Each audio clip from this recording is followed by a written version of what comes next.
Hello అందరికీ! ఈరోజు ఎంతో టేస్టీగా ఉండే చేపల పులుసు ఎలా చేయాలో చూపిస్తాను. అది కూడా కట్టెల పొయ్యిన మట్టి దాకా పెట్టి ఇలా చేపల పులుసు చేసుకుని ఒక్కసారి ట్రై చేయండి. ఎంత టేస్ట్‌గా ఉందో. మనమంటే ఈ రోజులను బట్టి గ్యాస్ పైన అల్యూమినియం కడాయిస్ పెట్టేసి వండేస్తున్నాం గానీ, మన పెద్దవాళ్ళు మాత్రం ఇలానే వండేవారంట. ఆ టేస్ట్‌కి, ఈ టేస్ట్‌కి అయితే చాలా డిఫరెంట్ ఉంది. ఎవరికైనా వీలైతే మాత్రం ఇలా ఒక్కసారి పాతకాలం పద్ధతిలో ట్రై చేయండి. చాలా బావుంది. ఇక్కడ నేను తీసుకున్న చేపలు కొయ్యంగ పరుగులు ఇప్పుడే ఫ్రెష్‌గా దొరికినాయంట. ఇవైతే కాలవ చేపలు. ఎటువంటి కెమికల్స్ కానీ, మందులు కానీ ఏమీ లేకుండా న్యాచురల్‌గా పెరిగిన చేపలివి. ఈ చేపల పైనుండే పలుసు మొత్తం తీసేసి శుభ్రంగా క్లీన్ చేసుకొని చిన్న చిన్న ముక్కల కింద కోసుకోవాలి. వీటిని ఒక 2, 3 సార్లు శుభ్రంగా క్లీన్ చేసుకోవాలి. ఇలా క్లీన్ చేసిన ఈ చేప ముక్కల్లో ఉప్పు, పసుపు, కారం వేసుకుని బాగా కలిపేసి పక్కన పెట్టేయాలి. తర్వాత ఇందులోకి ఒక పెద్ద నిమ్మకాయ సైజ్ అంత చింతపండు తీసుకుని బాగా క్లీన్ చేసుకుని వాటర్లో నానబెట్టి ఉంచేయాలి. చేపల పులుసులోకి మసాలాని రెడీ చేసుకోవాలి. 1 టేబుల్ స్పూన్ ధనియాలు, టేబుల్ స్పూన్ జీలకర్ర, ఎల్లుల్లిపాయలు, చిన్న అల్లం ముక్క, ఇంకా కట్ చేసుకున్న ఉల్లిపాయలు. ఈ చేపల పులుసులో మసాలాలు చాలా తక్కువగా పడతాయి. ఈ మసాలాలన్నిటినీ శనగకాయల మీద వేసి మెత్తని పేస్ట్ లాగా చేయాలి. మేమైతే ఎప్పుడు మిక్సీ యూజ్ చేయము, శనగకాయలనే యూజ్ చేస్తాం పాతకాలం పద్ధతిలో. మాలాగా మీ ఇంట్లో కూడా ఎవరైనా ఇలా శనగకాయలు యూజ్ చేసే వాళ్ళు ఉన్నారా? ఇలా చేయడం వల్ల టేస్ట్ కూడా చాలా బాగుంటుంది.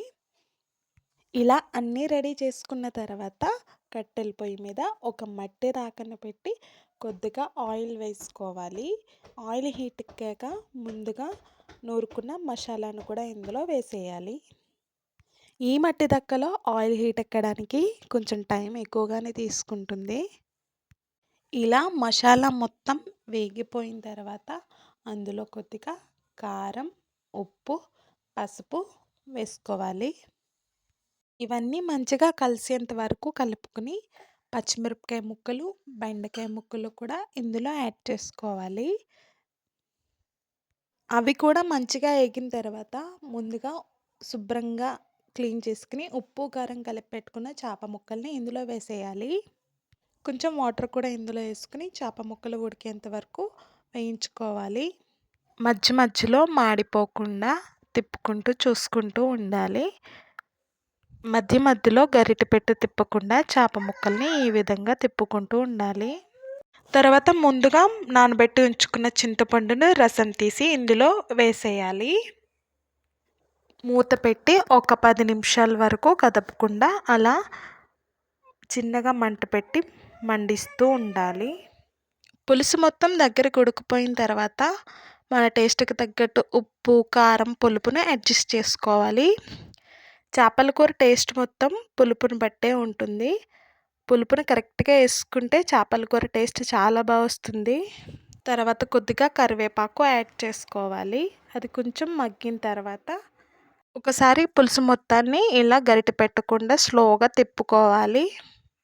తర్వాత కొద్దిగా కొత్తిమీర కూడా యాడ్ చేసుకుని అలానే మంట కాకుండా నిప్పుల పైనే అలా ఒక 10 మినిట్స్ వదిలేస్తే చేపల కూర మంచిగా ఆయిల్ పైకి తేరి టేస్ట్ చాలా బాగా వస్తుంది.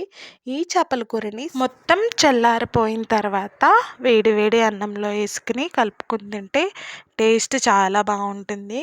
ఒకసారి ట్రై చేసేయండి. చూడండి ఎంత బాగా వచ్చిందో. ముక్క కూడా చూడడానికి బాగుంది, తినడానికి ఇంకా టేస్టీగా ఉంది. మనం మామూలుగా వండుకునే చేపల కూరకి ఇలా వండుకున్న చేపల కూరకి టేస్ట్ అయితే చాలా డిఫరెంట్ ఉంది. ఒకసారి ట్రై చేయండి ఖచ్చితంగా.